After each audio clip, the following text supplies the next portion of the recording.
ওনার বস জানতে পারলে নাকি আমাদের চাকরি থাকবে না। তাই নাকি? এত বড় ক্ষমতা, আমাদেরও চাকরি থাকবে না?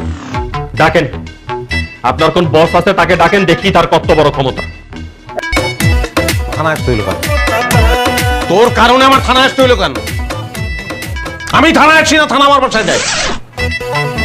মন্ত্রীর সঙ্গে মিটিং, সেটা ক্যান্সেল করে আসতে হইলো আমার। স্যার আমার কি দোষ? এরা তো কোনো কথাই শুনলো না, আমার থানা নিয়েছে। আমার পরিচয় দোষ নাই? দিছি। কি বলে? ওই কোনো মন্দির ফন্দির টাইম নেই, সাহেব ফ্যাম চিনি না। কি সাইম কি? হ্যাঁ তারপর চিনেন আপনি? কনগ্রাচুলেশন, বিশাল ক্ষমতাশালী জায়গায় তুই চলে আসছস। বাহ! কি হচ্ছে আমার এখানে? আমার অফিসে সে আমার সাথে কথা না বলে আপনি ওদের সাথে কথা বলতেছেন কি? আপনি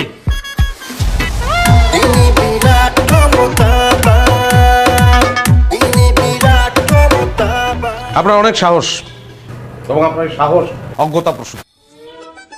আপনি আমার গাড়ি আটকাইছেন, আমার ড্রাইভারকে আটকাইছেন, কারণ আপনি আমাকে চেনেন না।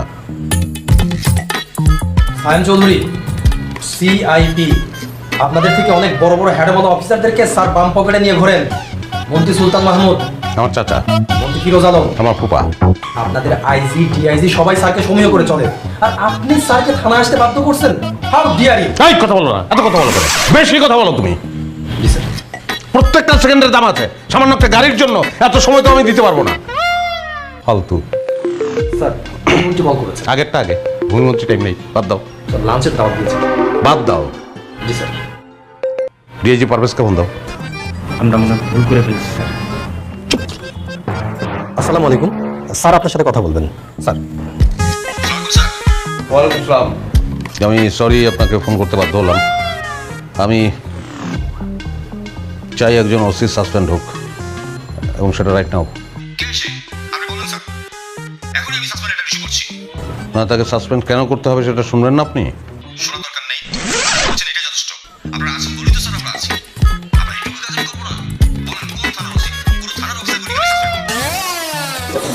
স্যার সরি, আসলে একটা মিসআন্ডারস্ট্যান্ডিং হয়ে গেছে।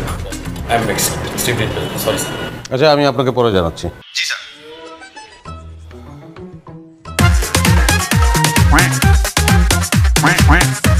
Sorry sir, please. সরি বললেন, ওকে। দুইটা শর্ত আছে। এক নম্বর শর্ত, আমার গাড়িটা যে লোক আটকিয়েছে তাকে। স্যার আমি ইমিডিয়েট সাসপেন্ড করার ব্যবস্থা করে দিব। স্যার চুপ করো।